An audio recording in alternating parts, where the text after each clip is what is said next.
Y lo invitamos a que nos mande sus mensajes vía WhatsApp al 33 26 47 93 76. ¿Quién es nuestro invitado de esta mañana, doctor Pues hoy Miguel tengo Ángel? el gusto de estar con, que esté con nosotros el doctor Jaime Alejandro Sánchez. Él es neumólogo.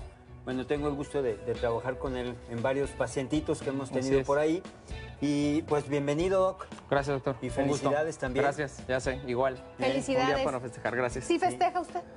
Pues igual que el doctor, creo que se nos va el festejo, pero bueno, creo que es un buen día para cambiar eso. Sí, y para empezar a recordar, festejar. ¿no? Finalmente, yo creo que hacemos, bueno, por lo menos yo creo que los médicos que nos gusta nuestra profesión, pues la hacemos con mucho gusto, ¿no?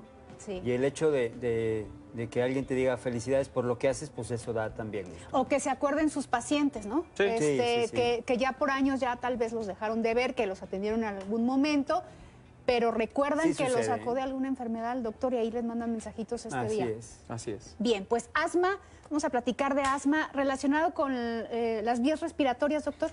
Correcto. El asma es una enfermedad inflamatoria de las vías respiratorias. Es una enfermedad que nosotros, el nombre correcto, pues asma bronquial.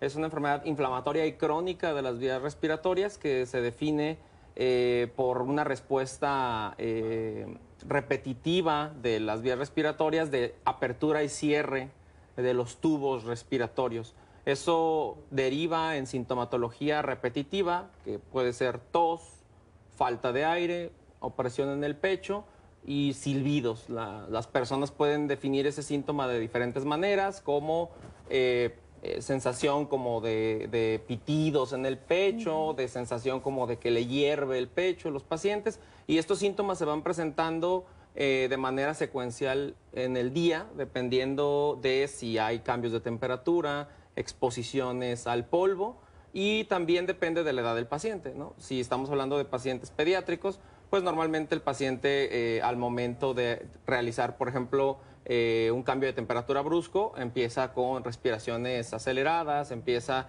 de pronto con un llanto frecuente, empieza también con silbidos, y la mamá empieza también a ver ese cambio en la respiración. Y en el adulto normalmente, por ejemplo, en un ambiente laboral, se expone a aire acondicionado y empieza con sintomatología como esta.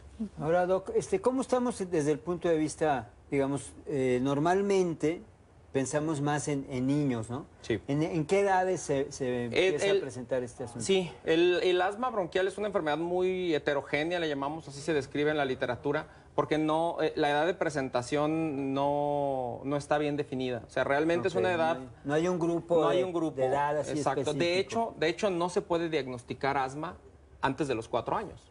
O sea, no hay asmáticos antes de los 4 años, no existen.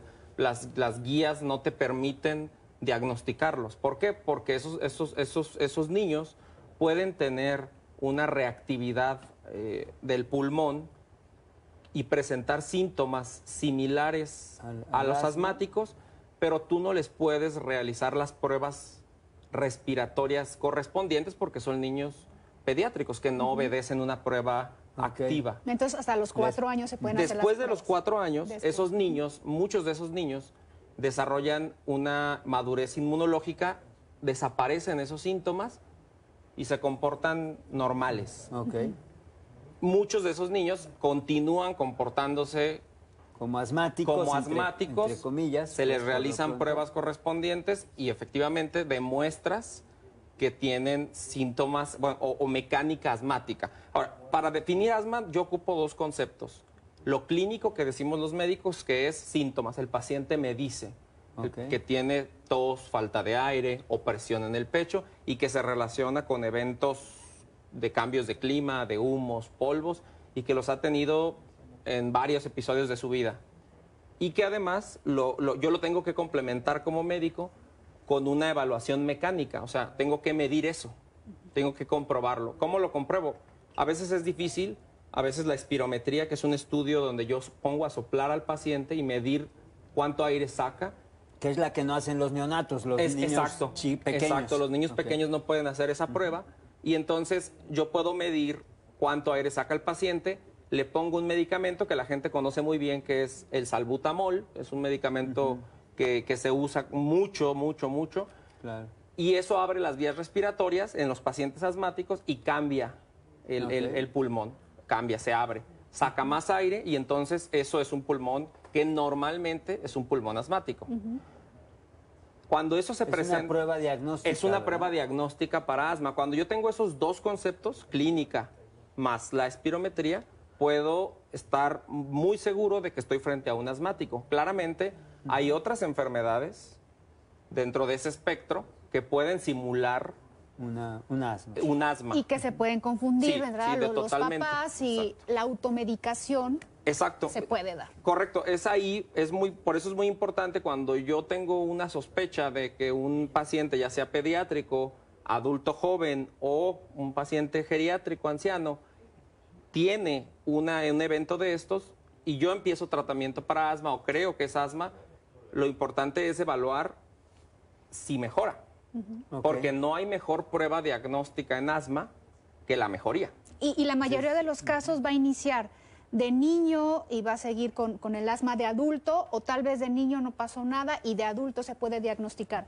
Justo por eso decimos que el asma es una enfermedad heterogénea, porque no existe un patrón clásico. O sea, el asma puede ser un pediátrico que empieza con síntomas, pasan los 4 años, continúa con síntomas y el resto de su vida continuará con síntomas si no usa tratamiento. Otro grupo es un grupo que tuvo síntomas pediátricos, desaparecieron a los 4 años y en la edad adolescente o adulto joven reinicia con los síntomas. ¿Por qué? Porque fumó, porque se mudó a una ciudad altamente contaminada o ya vivía en una y empezó de nuevo con sintomatología. A veces el adulto joven no recuerda su niñez hasta que le preguntan a la mamá o le dicen a la mamá, oye, ¿cómo fue? No, no te sacábamos del pediatra, todos los días estábamos ahí. Entonces el niño, el adulto joven recuerda que ya tenía síntomas de ese tipo y entonces puedes hacer checar esos antecedentes y ves que ya tenía un antecedente de eso. Ese es otro tipo, que es el que no desapareció y volvió a presentar. Y existe el otro que no tenía absolutamente nada y que presenta síntomas durante el transcurso de su vida adulta. De hecho, tiene un nombre en específico que se llama asma de presentación tardía. El asma de presentación tardía son mujeres por arriba de los 40 años que inician con síntomas asmáticos. Ahí sí hay una caracterización de sexo y edad más o menos. Hoy en día, justamente eso es lo que estamos intentando con el asma, que es algo que se llama fenotiparlo. Fenotiparlo es encontrar grupos característicos de asma para poder manejarlos como personalizadamente. Existen ciertos grupos, los más comunes. Uno de estos es asma de presentación tardía, los asma en infantes, que ese es el otro grupo. Otro grupo es el asma de predominio alérgico, que son pacientes que tienen algunas características de atopia. Los otros son los asmas no alérgicos, que tienen características de no alergia, que tienen otro tipo de inflamación diferente.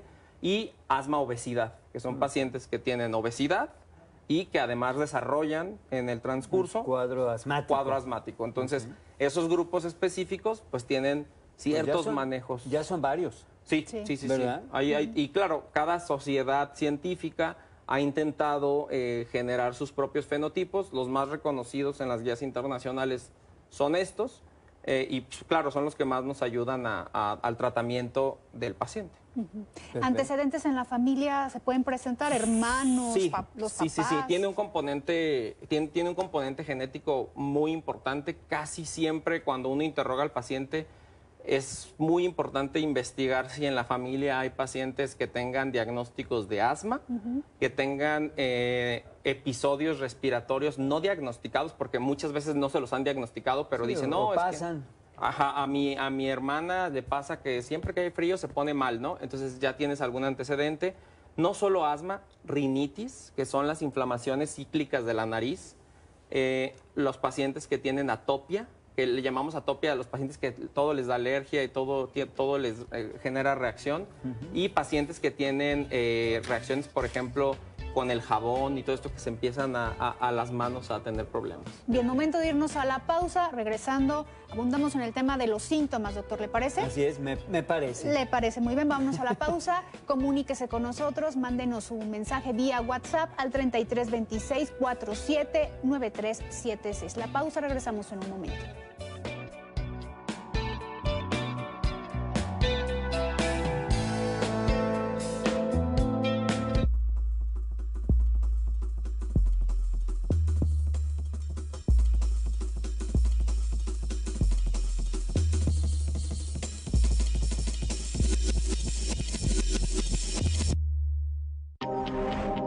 La arena está preparada para recibir a estos gladiadores.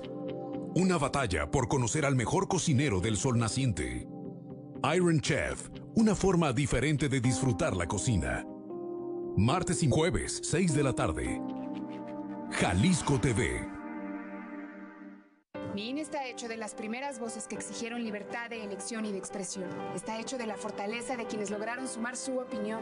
Hecho del valor de quienes lucharon por la democracia en cada esquina. Mi INE está hecho de esas cosas del pasado que no queremos repetir y del futuro que queremos construir. Mi INE cumple 29 años de garantizar el derecho a elecciones libres donde todas las voces cuentan. Mi INE es lo que soy. Yo me identifico con la democracia. INE. El estado de Chiapas es rico en gastronomía. Hagamos un recorrido por sus pueblos y descubramos su sabor. Invítame a comer, un recorrido diseñado para tu paladar. Jueves, 12:30 del día. Jalisco TV.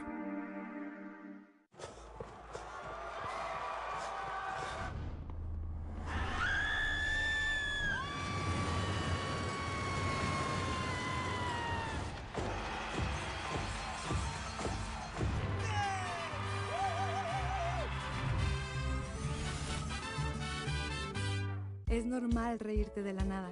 Es normal sentirte sin energía. Es normal querer jugar todo el día. Es normal sentirte triste sin razón. Es normal enojarte con tus amigos o con tus papás. Pero también es normal sentirte feliz, jugar con quien tú prefieras y a lo que a ti te gusta. Disfrutar de videojuegos, pero también de tu imaginación. Es normal ser tú, único. Así que escúchate, siente quién eres y disfrútalo. No necesitas nada más. Nada. Juntos por la paz. ¿Qué pasa cuando reúnes a un grupo de estudiantes, grandes historias y la música? Da como resultado una serie de proporciones épicas. Kids on the Slope, una amistad a ritmo de jazz. Miércoles 4 de la tarde. Jalisco TV. El ritmo del tango, el swing y el danzón te motivarán a bailar en los kioscos de nuestro estado en el festival itinerante Jalisco Suena. Con presentaciones en Etzatlán, El Grullo, Jesús María, Jamay y Lagos de Moreno. Del 25 de agosto al 17 de noviembre. Consulta los detalles en cultura.jalisco.gov.mx. Gobierno de Jalisco.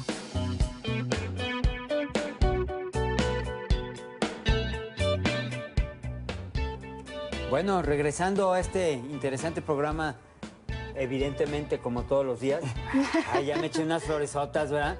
Vamos a hablar de asma, tenemos aquí al doctor Jaime Alejandro Sánchez, y él es neumólogo, y estamos hablando precisamente de este problema que yo creo que no hay mucha automedicación ahí, fíjate. Tú que comentabas, Mayra, de la automedicación, yo creo que es de las enfermedades en donde la gente sí va al médico, ¿no, Doc?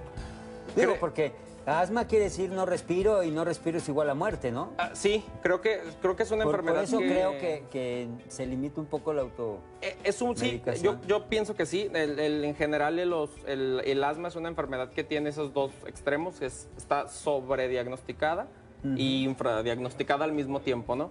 En cuanto al tema de los síntomas y de cómo el paciente desarrolla eso, generalmente el paciente va al médico, en algún punto va al médico, difícilmente encuentra una solución en la automedicación. O sea, no el paracetamol o lo que pueda encontrar no le va a quitar la sintomatología. El problema radica en que, desafortunadamente, el asma es una enfermedad poco conocida por la medicina general. La espirometría, por ejemplo, que es el estudio diagnóstico, sí, no. Es prácticamente no utilizada o infrautilizada en los niveles de atención, en los primeros niveles de atención. Okay. Por lo tanto, muchos de estos pacientes que llegan a primeros niveles de atención con el diagnóstico de asma, muchas veces no llegan, se les da tratamiento, pero muchas veces la consigna es tratamiento 15 días, suspenda y listo. Y a ver que le vuelva a dar. Se diagnostican normalmente, claro. Y esto lo conocen muy bien las personas. Se les diagnostica normalmente como eventos de bronquitis crónica o aguda, ¿no? No, tiene una bronquitis, ¿no? Y el paciente cada mes tiene una bronquitis, ¿no? Y lo malo que bronquitis es igual a que recetan antibióticos. Exacto. De hecho, es otro problema. Y el asma no requiere un antibiótico. De hecho, la historia del asmático es cada mes me pongo mal, cada mes voy con el médico y me da antibiótico, desinflamatorio, un jarabe para la tos, me da spray de salbutamol, me da nebulizaciones, me dejan 3, 4 horas en urgencias nebulizándome, me siento mejor, 15 días me siento más o menos, y de hecho mucha gente refiere que le inyectan esteroides, mejoran, claro, porque le están inyectando una bomba de esteroides y mejoran. No, y le dan salbutamol, o sea, finalmente... Exacto. Y entonces después de ciertos días recaen otra vez, o semanas, recaen de nuevo. Entonces el paciente tiene ese evento cíclico. Entonces sí se están medicando, pero no con el tratamiento de larga evolución para el asma. Y esto me dice que el doctor se está confundiendo, pero no hay como tal un síntoma que marque la diferencia entre enfermedades y que sí le atine el doctor a lo que tengo. Pasa, claro, ¿no? Lo que pasa es que ahí mucho de lo que debe de pasar es que el médico de primer contacto debe de ser, y esto creo que también para el médico de primer contacto, si hay médicos de primer contacto que nos estén viendo, siempre que yo tengo un paciente que me está refiriendo que tiene tos, falta de aire o presión en el pecho y que estoy escuchando las famosas sibilancias, ese paciente se le debe de realizar una espirometría. Yo entiendo, y lo sé porque estoy en México, que a veces no hay acceso a la espirometría. Existe otros dispositivos que se llaman flujómetros, que son dispositivos que se compran individuales para cada paciente y que se pueden hacer monitorizaciones diarias. El paciente va apuntando diariamente cuánto flujo va haciendo diario y se hace un registro de 2 a 4 semanas y entonces se hace un registro que me dice, dependiendo de cuánto sube o baja, si tiene asma el paciente o no. Es otra forma de diagnosticarlo. Y la última forma es decir, bueno, no tengo ninguna de esas 2 herramientas, voy a darle tratamiento para asma. Ojo, el tratamiento de asma tiene 2, me voy a adelantar quizá un poquito, pero el salbutamol, y eso que creo que quede bien importante a las personas, el salbutamol no es el tratamiento para el asma. El salbutamol se considera un medicamento de rescate para la enfermedad asmática.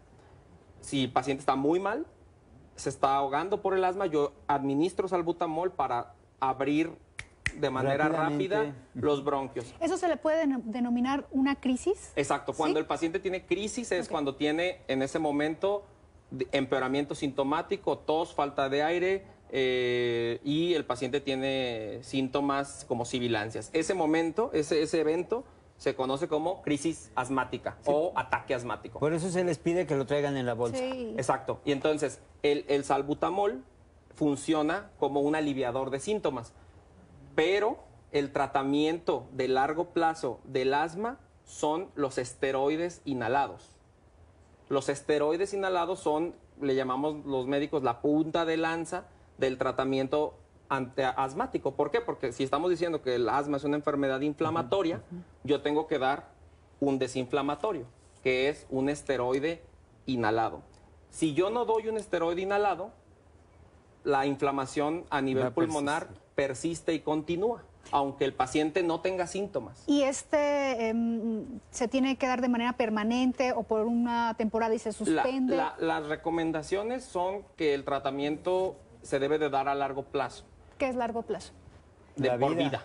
O sea, la enfermedad se considera de por vida y el tratamiento es de por vida. La realidad es que el comportamiento de la enfermedad puede ser más o menos agresivo dependiendo del paciente. Hay pacientes que la enfermedad es realmente agresiva, donde si tú le suspendes un día el tratamiento, el paciente comienza con síntomas o te cae a una hospitalización. Y hay pacientes que dejan tratamiento y pueden estar 2, 3, 4, 5 semanas o meses sin síntomas y reiniciar. Ahora, las guías del tema, porque existen unas guías internacionales de este tema, dicen un punto muy específico que es prevención de los ataques. Ese es como lo que hay que hacer. Lo que hay que hacer. Entonces, tú como médico siempre dices, yo tengo que prevenir los ataques. ¿Por qué?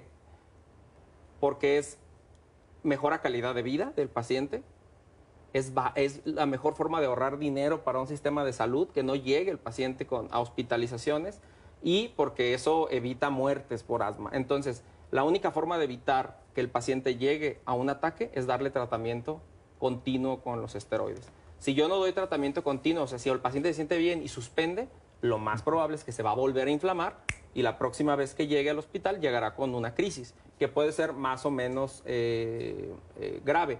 Las guías de hace varios años decían que el tratamiento del asma se divide en pasos, 5 pasos.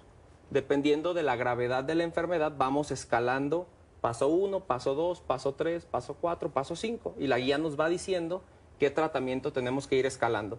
Hace muchos años en el paso 1 se utilizaba salbutamol. Ese era el paso 1. ¿Tiene asma? Salbutamol. Ya desde hace varios años, en el paso 1, las guías te dicen, usa esteroide. Claro, como antiinflamatorio. Exacto, exacto. Y ya desde el año pasado, este año, ya el esteroide está desde el paso 1 y es casi regla dejar esteroide. Claro. Ahora, ayer hablábamos de la vitamina D y precisamente la vitamina D tiene una acción en dos acciones ahí en el asma. Una, disminuye la capacidad del cuerpo a generar anticuerpos autógenos, o sea, que vayan hacia tus mismos tejidos, ¿no? Así es. Y por otro tiene una capacidad muy interesante de antiinflamatoria.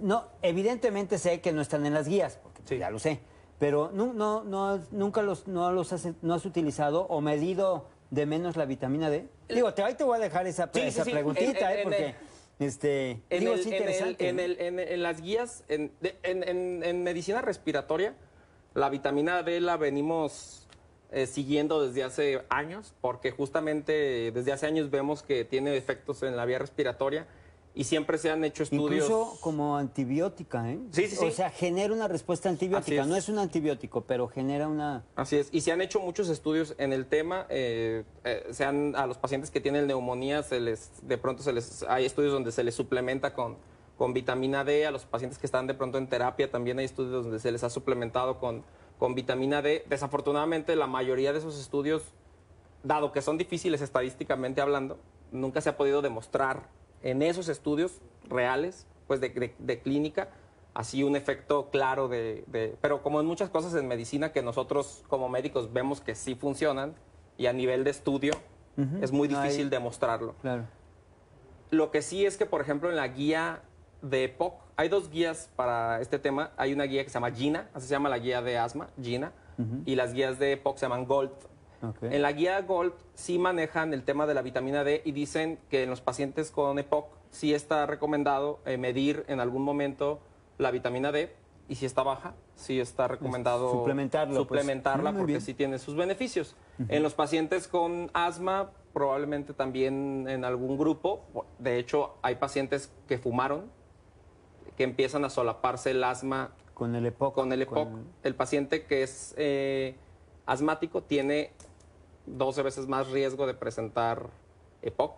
Entonces esos pacientes empiezan a solapar en algún momento de la vida, entonces probablemente esos pacientes habrá que estarles monitorizando sus niveles de vitamina para ver si están desarrollando eventos de este tipo. Ahora, es importante también que si un paciente está presentando sintomatología, ya está yendo al médico varias veces, lo primero es pruebas funcionales, diagnóstico, ver si está recibiendo tratamiento adecuado.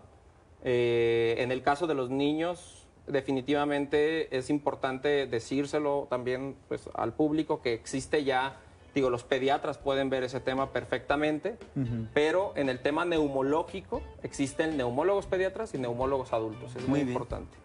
Bien, vámonos a la pausa. Y antes queremos mandar nuestras condolencias a la familia de la señora Gloria Madrigal.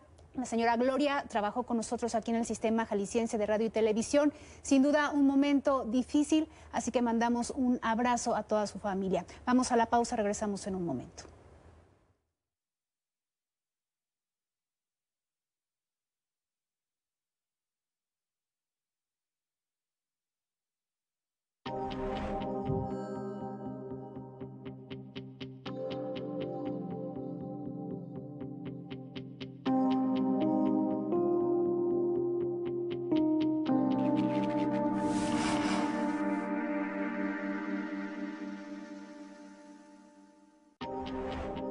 El deporte más popular del mundo, los equipos más queridos de Jalisco y los comentaristas e invitados más polémicos se reúnen en Duro de Marcar, porque ninguna defensa podrá con nosotros.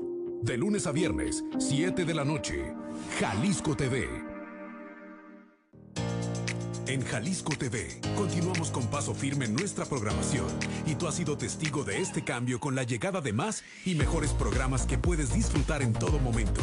Más del 60% de programación propia, donde los temas de salud, servicio, información, educación y por supuesto cultura son los ejes que se han destacado en nuestros contenidos.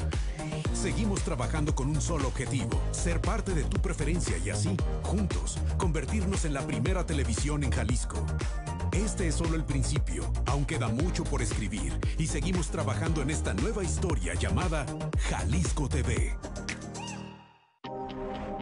El fútbol de la Bundesliga. Resultados, estadísticas, reportajes y todo lo que quieras saber del fútbol alemán. A todo gol. Especialistas en el deporte más popular del planeta. Lunes, 1 de la tarde. Jalisco TV. Viajemos al país que nos puede hablar de primera mano sobre los inventos más futuristas. Barasuto Expose, porque el futuro inicia en Japón. Viernes 6 de la tarde. Jalisco TV.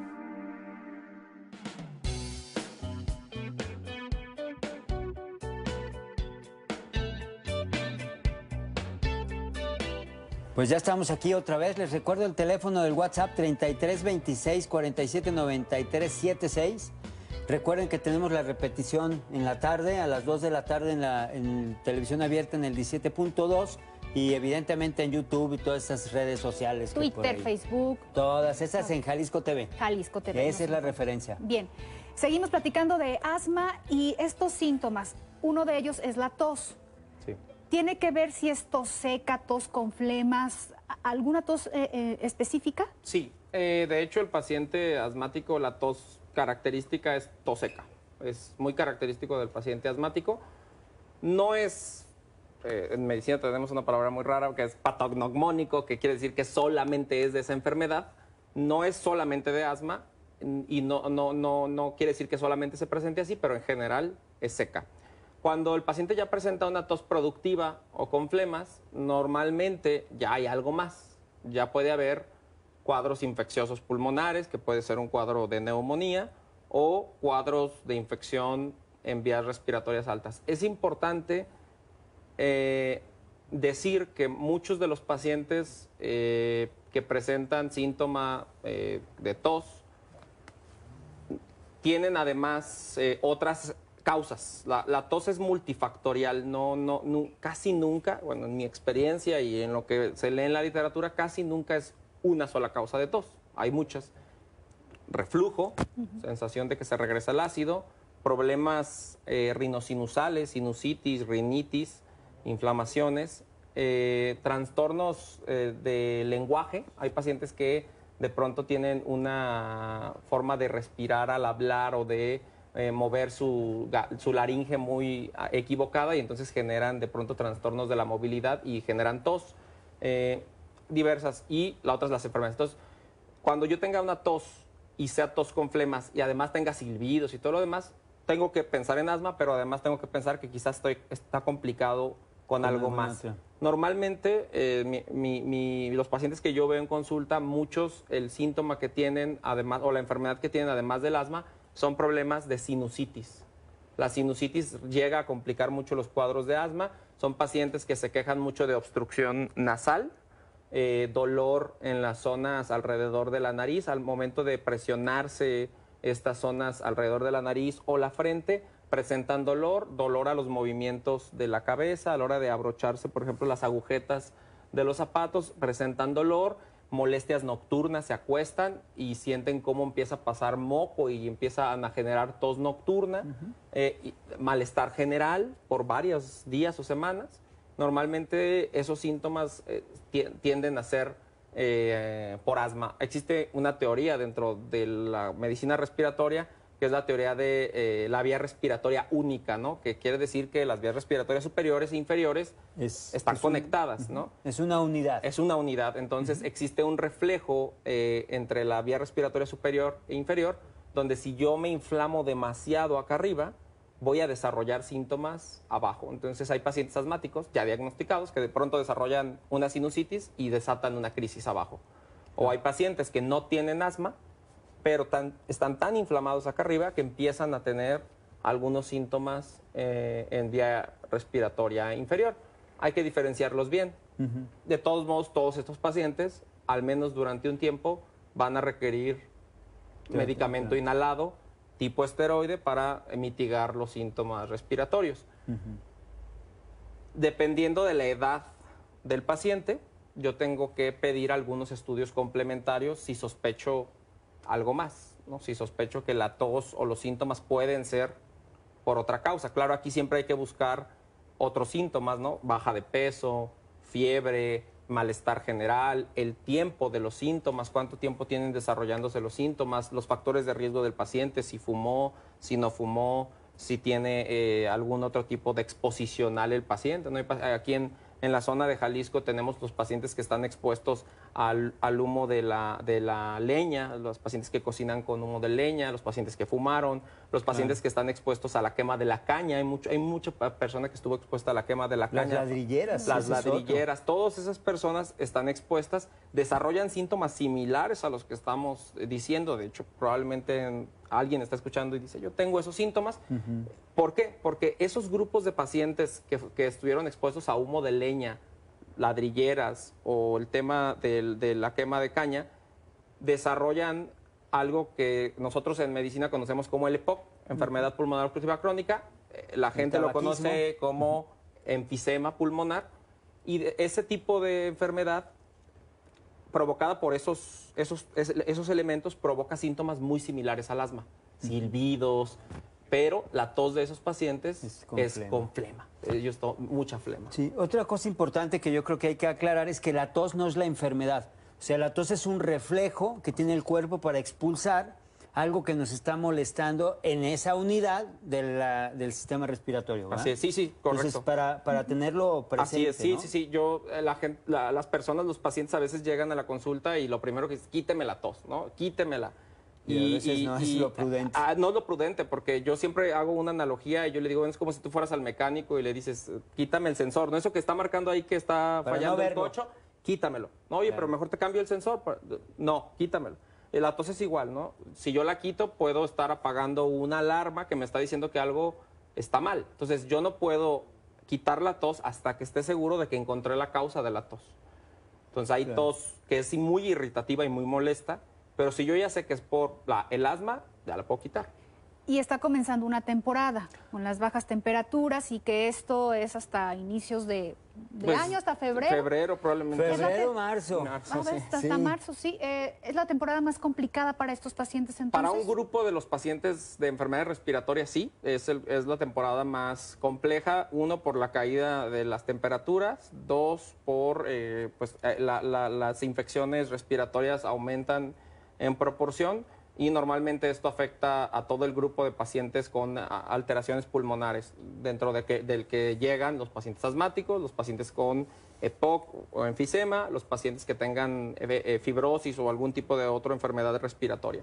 ¿Por qué en estas temporadas? Bueno, uno, porque normalmente hay más virus respiratorios e infecciones en circulación, porque la caída de temperatura normalmente afecta al paciente asmático. ¿Por qué? Porque hay cambios de humedad que afectan la vía respiratoria, hay los cambios de temperatura también tienden a afectar la vía respiratoria, y normalmente estos pacientes, si el paciente depende de su apego, pero hay pacientes que no se vacunaron, entonces la vacuna de influenza en estos pacientes es obligatoria, se deben de vacunar. Son pacientes de alto riesgo, Son ¿no? de alto riesgo para infección de influenza. Poblaciones de alto riesgo. Poblaciones de alto riesgo se deben de vacunar, y además son pacientes que deben de estar usando tratamiento durante esta época. Normalmente estos pacientes se diagnostican en esta época. Hay pacientes que yo les digo, debes de usar tratamiento todo el año. No, es que yo solo me pongo mal en diciembre. Bueno, es que por eso debes de usar tratamiento todo el año, para no ponerte mal en diciembre. A veces es difícil de entender, pero esa es la lógica. El paciente debe de estar desinflamado todo el año para que llegando a diciembre no se agudice el cuadro y pueda llegar. ¿Cuál es el riesgo? Pues el riesgo es fallecer por asma. ¿Se puede morir por asma? Es una pregunta muy recurrente. Bueno, ¿yo puedo morir de esto, doctor? Sí. Sí se puede fallecer de asma si hay un cierre pero tan poderoso de la vía respiratoria que no permita ya la entrada del suficiente aire a la vía respiratoria. Claro, el paciente puede llegar a un hospital, tenerse que intubar, y bueno, que esta intubación sea problemática y que posteriormente haya complicaciones y el paciente pues, puede fallecer. Y esto va a derivar de alguna crisis que se presente. Exacto. Y si no tiene su medicamento, de inmediato al hospital, Claro, ¿qué hacer en ese momento? Los datos de alarma de un paciente que tiene una crisis son que tenga falta de aire, opresión o dolor en el pecho, la sensación de taquicardia, que le late muy fuerte el pecho, o que tenga hay una posición que los pacientes toman cuando tienen una crisis, que es una posición en tripié, le llamamos nosotros, que es ponerse hacia adelante. Normalmente están sentados, se ponen hacia adelante y empiezan a respirar, porque con esto mejoran un poco el flujo respiratorio de las vías. Entonces, cuando el paciente ya está tomando esas determinaciones, normalmente en los niños y también en el adulto, si quitamos camisa y podemos ver el funcionamiento de los músculos, vemos cómo están utilizando toda la musculatura del tórax. Eso se llama uso de músculos accesorios. El aleteo nasal también, el adulto empieza a mover estas partes de la nariz. Esos son datos, normalmente no lo hacemos. No lo hacemos. Esos son datos de alarma de los pacientes respiratorios, y hay que ir inmediatamente a la cuestión de hospital para la atención. Es importante, la gente seguramente lo conoce, los medicamentos como el salbutamol, que vienen en los frasquitos. Ese medicamento es muy importante, y la gente debe saber que si está usando, porque hay personas que llegan a la consulta y dicen, yo me uso uno de estos a la semana, ¿no? Híjole. Si un paciente está usando uno de esos al mes, es un paciente de riesgo de morir por asma. Hay quienes lo utilizan a la semana. Exacto, o sea, ese dispositivo trae 200 disparos. Quiere decir que el paciente está tan descontrolado que tiene que estar usando 200 disparos al mes. Entonces es un medidor de descontrol asmático. Entonces si el paciente está usando uno al mes, nosotros lo catalogamos como paciente de riesgo para fallecer por asma. ¿Cuáles son otros factores de riesgo para fallecer por asma? Paciente que se automedica, el paciente que usa esteroides orales tomados de manera automedicada, paciente que ya fue intubado o hospitalizado con mascarillas por la cuestión asmática. Normalmente esos pacientes, los pacientes que tienen alguna enfermedad psiquiátrica, que sean, o pues los pacientes que no pueden de pronto pagar sus medicamentos, que tienen que los hay, existen pacientes que no pueden acceder a los medicamentos, son pacientes de alto riesgo. Entonces con esos pacientes pues tenemos que tener precauciones muy muy importantes para poderles hacer llegar su medicamento, para poderlos canalizar hacia los lugares donde existen formas de hacerles llegar el medicamento sin costo, o para administrarles el medicamento de formas que lleguen directamente al pulmón, que ese es otro tema en el asma. Porque ya hablamos de todo lo demás, imagínense, ya le dimos el tratamiento al paciente, ahora es que el paciente lo use bien, ¿no? El 60% de los pacientes que ya tienen su tratamiento correcto no lo usan bien. ¿Por qué? Porque no saben utilizar el inhalador. ¿Por qué? Porque el asma no se trata con una pastilla. La pastilla pues uno se la toma y ya, a y fuerzas. Listo. Exacto. Bueno.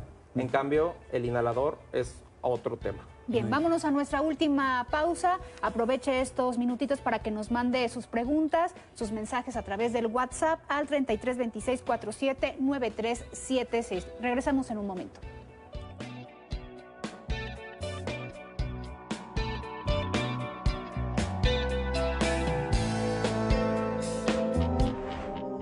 La mejor forma de estar enterado del acontecer cultural de nuestro estado en el primer noticiero de Jalisco en su tipo. Elementos. El punto de reunión entre la comunidad artística y tú. De lunes a viernes, 11 de la mañana. Jalisco TV. En la Cámara no hay tiempo que perder para legislar. Lo que lograron las y los diputados es que ahora estudiar hasta la universidad ya es un derecho para todas las personas. Lo que yo vi es que ahora en los planes y programas de estudio se incluirán las lenguas indígenas y además se realizarán con perspectiva de género. Muy bien, las y los diputados están trabajando para que los niños y las niñas estemos mejor preparados. Ahora le toca a usted decidir qué carrera quiere estudiar. Cámara de Diputados. Legislatura de la Paridad de Género. La hora de los niños regresa a tu pantalla.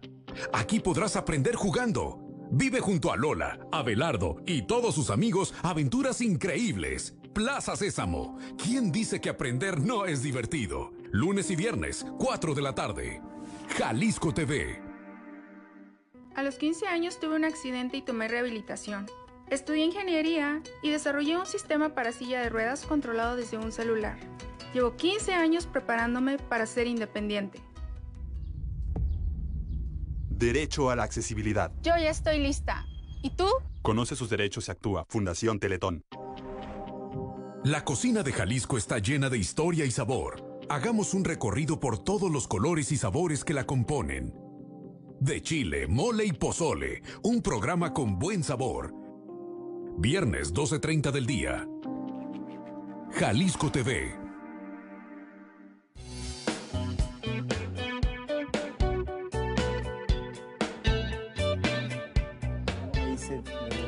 Gracias por continuar con nosotros aquí en Familia y Salud y muchas felicitaciones que están llegando por el Día del Médico, que se la pasen muy bien, gracias. están diciendo, Muchas que festejen.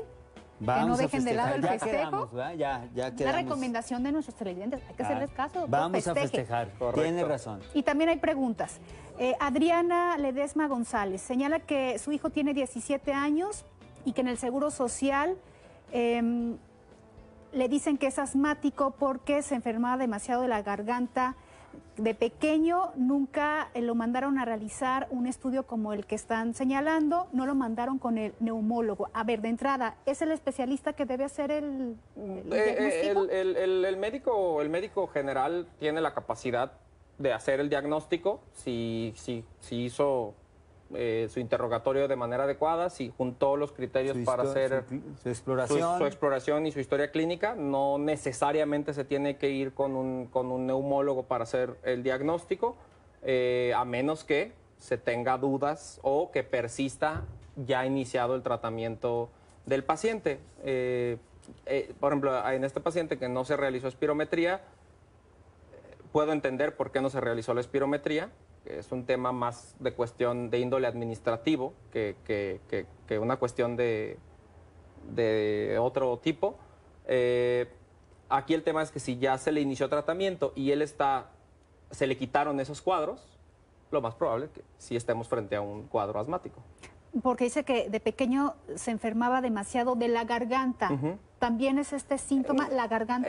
La mayoría de los pacientes asmáticos, cuando describen su enfermedad, ellos empiezan describiéndola como infecciones repetitivas o molestias repetitivas de la garganta, pero ya al momento de que el médico empieza a interrogar más, va encontrando que no solo es la garganta, sino que tienen fatiga al ejercicio.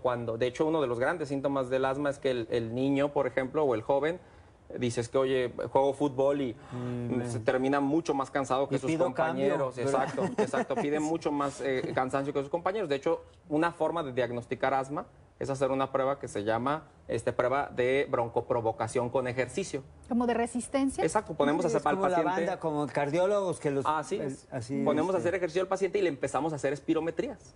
para ver en qué momento empieza a caer la función pulmonar y luego revertimos esa caída para ver si es asma. Cuando hay cambios de clima, empieza a estornudar y le recetan Ceretide. Ok.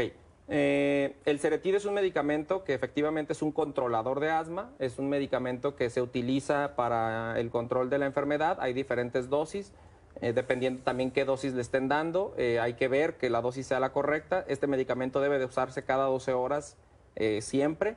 Es importante, este paciente, al menos en lo que nos comenta, está teniendo síntomas nasales, de lo que comentábamos. Entonces, nosotros cuando hablamos de enfermedades, hablamos de las comorbilidades, o sea, de las enfermedades que acompañan a las enfermedades. Asma tiene comorbilidades, tiene enfermedades que la acompañan. Una de las más importantes es la rinitis alérgica. La rinitis alérgica es la presencia de síntomas nasales como estornudos, comezón nasal, goteo nasal, moqueo, obstrucción, todos estos síntomas. Y eso acompaña al asma, y si está presente, tiene que tratarse también. El tratamiento no es el Ceretide, hay que dar otro tipo de medicamentos nasales para su manejo. Para resolverlo. Así es. ¿Es verdad que el tratamiento para el asma en niños afecta su crecimiento normal? Sí, los pediátricos tienen una afectación con el uso de los esteroides a largo plazo, tienen una pérdida, si se utiliza a largo plazo, los niños pueden perder, con el que menos pierden de los medicamentos, pueden llegar a perder hasta poco menos de 1 centímetro de estatura total. ¿Por la mineralización? Por la cuestión del efecto del esteroide en el hueso. Entonces pueden llegar a perder hasta poco menos de 1 centímetro en el total del crecimiento de la vida. Vaya, como un precio a pagar por el control de la enfermedad. Se evita, de hecho los pediatras cuidan mucho eso en el uso del esteroide, de demostrar que sí está funcionando, de usarlo lo suficiente a dosis correcta. En los niños siempre tenemos mucho ese cuidado de no usarlo de manera desmedida o de diagnosticar que correctamente se debe de usar en el paciente pediátrico. Mi esposa se hizo alérgica a las mascotas. Aún no sabemos si es por el pelo de la mascota o la orina de la mascota, es un gato, y que le da mucha tos por las noches, hay crisis. Le recomendaron dosis de Ambroxol, pero continúa con las crisis. Ok. Sí. Los animales en general pueden ser alergénicos. El gato es uno de los que más. Estos pacientes normalmente lo que se les recomienda es que se deshagan de los animales. No hay nada que los vaya a desensibilizar a este tema. Los colegas que se dedican a la inmunología y alergia pueden ofrecer terapias de desensibilización para los pacientes que tienen algunas alergias muy específicas, pero estas terapias de desensibilización no son de por vida, normalmente tienen un periodo que no sobrepasa los 4 o 5 años y el paciente vuelve muchas veces a presentar síntomas de ese tipo. Esta paciente, por ejemplo, está presentando síntomas alérgicos y además está presentando síntomas respiratorios asociados. Muy probablemente estamos hablando de una enfermedad asmática. El Ambroxol no tiene absolutamente ninguna utilidad prácticamente para nada, es azúcar. Entonces, el Ambroxol es un medicamento que es muy mal utilizado, sirve por ahí para algunas cosas, pero en general es muy mal utilizado. Entonces, el tratamiento para esta paciente pues sería primero hacerse su espirometría, exactamente cuando está en esos síntomas, hacerse su espirometría, llegar al diagnóstico y ver si va a requerir tratamiento para asma y si va a requerir una referencia con un colega alergólogo para darle un acompañamiento también en la cuestión de alergias. Me diagnosticaron asma, pero no me hicieron ningún estudio. ¿Es necesario hacerlo? En general las guías recomiendan que se debe de hacer siempre un estudio de espirometría, siempre que sea posible hacer el estudio de espirometría, demostrar de alguna manera que la cuestión mecánica que el paciente la tenga. Yo lo he visto, hay muchos pacientes que no se la hicieron y el problema es que siempre nos deja entonces con la duda si el paciente tiene o no tiene asma, porque no hay una prueba que lo demuestre. Cuando el paciente cayó en ese término, lo importante entonces sería hacer una prueba en algún momento. Claro, cuando un paciente ya está en tratamiento, pues las pruebas probablemente ya no van a salir positivas. Existe, por ejemplo, hace rato hablábamos de la flujometría, que es una prueba que el paciente se realiza diariamente que es una prueba que... En ese caso sería mejor la flujometría. Sería mejor la flujometría para que el paciente diariamente se la esté haciendo y estar midiendo a ver si hay una variación en su función. ¿Cuánto cuesta la espirometría? Una espirometría puede, aquí en Jalisco, puede variar entre los 300 hasta 1,500 pesos, ¿no? Lo importante es buscar el lugar donde se haga adecuadamente. El lugar que yo recomiendo para hacérsela más adecuado, que es parte de los servicios públicos, es en la unidad de terapia respiratoria, que es parte de la Universidad de Guadalajara. La unidad de terapia respiratoria es un lugar que tiene todas las certificaciones para hacer pruebas de funcionamiento respiratorio, y ahí los precios de la espirometría son muy accesibles. Está por el Civil Nuevo. Está exactamente al lado del Hospital Civil Nuevo. La unidad de terapia respiratoria tiene todas las herramientas para hacer la espirometría, y ahí los pacientes se pueden hacer una espirometría con toda la seguridad de que va a ser una espirometría de excelente calidad. Pues ahí está el dato. A mi hijo le diagnosticaron asma desde bebé, que aquí me llama la atención porque mencionaba, doctor, que no se puede diagnosticar desde esta edad. Ya tiene 9 años. Su pregunta es si puede padecer vértigo a causa de la enfermedad. Vaya, no es un síntoma característico del asma, no es un síntoma que se presente asociado a la enfermedad asmática comúnmente.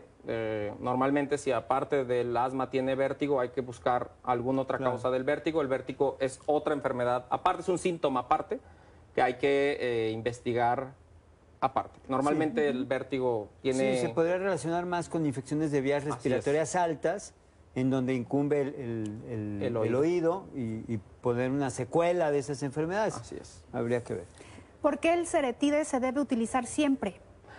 Bueno, el Ceretide depende para qué lo estemos dando. Si yo, por ejemplo, tengo un paciente que se lo voy a dar solamente porque tuvo un episodio inflamatorio después de una infección. Hay pacientes que tienen una infección por influenza y después de la infección por influenza tuvieron síntomas de espasmo.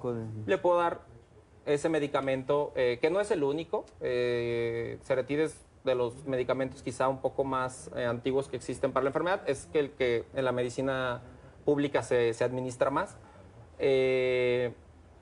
Existen otros medicamentos, Baner, existe Relvar, existen otros medicamentos que se utilizan para estos tratamientos.